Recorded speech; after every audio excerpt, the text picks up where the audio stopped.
Assalomu alaykum qadrli obunachilar, hurmatli yurtdoshlar. Videoda o'tkazib juda ham foydali ma'lumot beramiz sizlarga. Mana juda ko'pchilik qiziqayotgan Xitoy X185, Xitoy X145 navlari. Mana o'choq, qop. Mana mang'izini ko'ryapsizlar mana qadrli obunachilar. Juda ham ko'p o'choq. Buni hozir urug'i ham bor, ko'chatlari ham bor qadrli obunachilar. Mana mag'zini ko'ryapsizlar. Xo'p, endi bu yerda mana bunga nisbatan kichikroq, mana 145 hisoblanadi. Bir xil yong'oq. Faqat shaklida farq bor, lekin ikkovi bir-birini changlatadi bu yong'oqlar. Shuni esdan chiqarmaydi. 85 bilan 45 doim birga bo'lishi kerak. Yaxshi meva beradi, yaxshi soladi. Mana bu 45 yong'oq mana. Bir xil. Mana. Yong'oqni ko'ryapsizlar. Jicha shaklida farq bo'ladi, lekin mang'iz yong'oq mana babichka bo'lib chiqadi, yuqa po'chaq bir xil hisoblanadi. Buni albatta birga ekishlik kerak bo'ladi. Qadrli obunachilar, buni qachon ekish kerak, yong'og'ini qachon eksa bo'ladi, mang'izini chaqilishi mana ko'rsatib o'tdik. Buni mang'izini chaqib ekish kerakmi yo mana shu butun holatda ekish kerakmi degan har xil savollar bo'lyapti. Xo'p, buni ekish vaqti bahorda ekiladi, bu yuqa po'chaqligini hisobiga.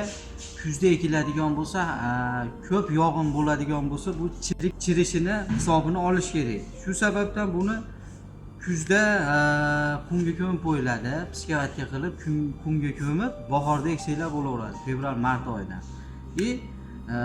Bahorda yoki uyutib eksa ham bo'laveradi bu. Shu yo'l bilan siz yong'oq yetishtirishingiz mumkin bo'ladi. Hozirda buni ko'chatlari bor, 2000 donacha qoldi. Hozir zakazlarni olyapmiz. Beraverasizlar, zakaz nima qilinadigan bo'lsa olamiz ko'chatlarga. Ko'chatlarni yetkazib beramiz yoki joydan ko'chirib tayyorlab beramiz qadrli obunachilar. Video foydali bo'lgan bo'lsa, bitta like bosib, yong'oq shinavandalariga jo'natib qo'yamiz. Assalomu alaykum qadrli obunachilar, hurmatli yurtdoshlar. Videoda o'tkazib juda ham foydali ma'lumot beramiz sizlarga. Mana juda ko'pchilik qiziqayotgan Xitoy X185, Xitoy X145 navlari. Mana mag'zi bo'ladi, mana ko'ryapsizlar. Mana 185 ta mag'zi mana. Xitoydan kelgan bu mag'zi. Endi bu bo'lsa yong'oqlari bo'ladi. Mana yong'og'i, mana mag'zi, oq mag'iz, yuqa po'chaq. Hop.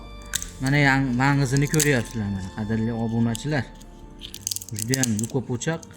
Buni hozir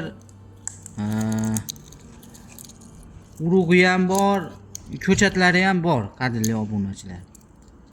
Mana mag'zini ko'ryapsizlar. Xo'p, endi bu yerda mana bunga nisbatan kichikroq, mana 145 hisoblanadi. Bir xil yong'oq. Faqat shaklida farq bor, lekin ikkovi bir-birini changlatadi bu yong'oqlar. Shuni esdan chiqarmaydi.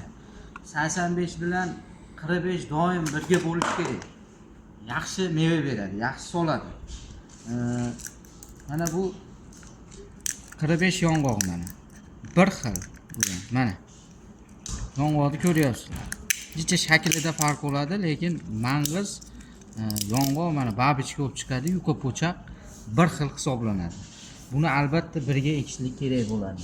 Qadrli obunachilar, buni qachon ekish kerak, yong'og'ini qachon eksa bo'ladi, mang'izini chaqilishi mana ko'rsatib o'tdik. Buni mang'izini chaqib ekish kerakmi yo mana shu butun holatda ekish kerakmi degan har xil savollar bo'lyapti. Xo'p, buni ekish vaqti bahorda ekiladi, bu yuqa po'chaqligini hisobiga. Kuzda ekiladigan bo'lsa, ko'p yog'in bo'ladigan bo'lsa, bu chirib nobud bo'lishi mumkin.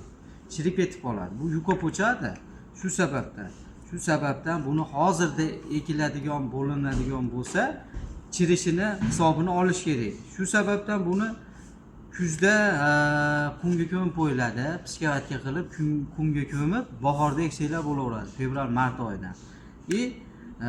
Bahorda yoki uyutib eksa ham bo'laveradi bu. Shu yo'l bilan siz yong'oq yetishtirishingiz mumkin bo'ladi. Hozirda buni ko'chatlari bor, 2000 donacha qoldi. Hozir zakazlarni olyapmiz.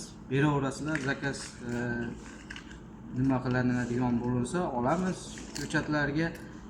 Ko'chatlarni yetkazib beramiz yoki joydan ko'chirib tayyorlab beramiz, qadrli obunalar. Video foydali bo'lgan bo'lsa, bitta like bosib, yong'oq shinavandalarga jo'natib qo'yamiz.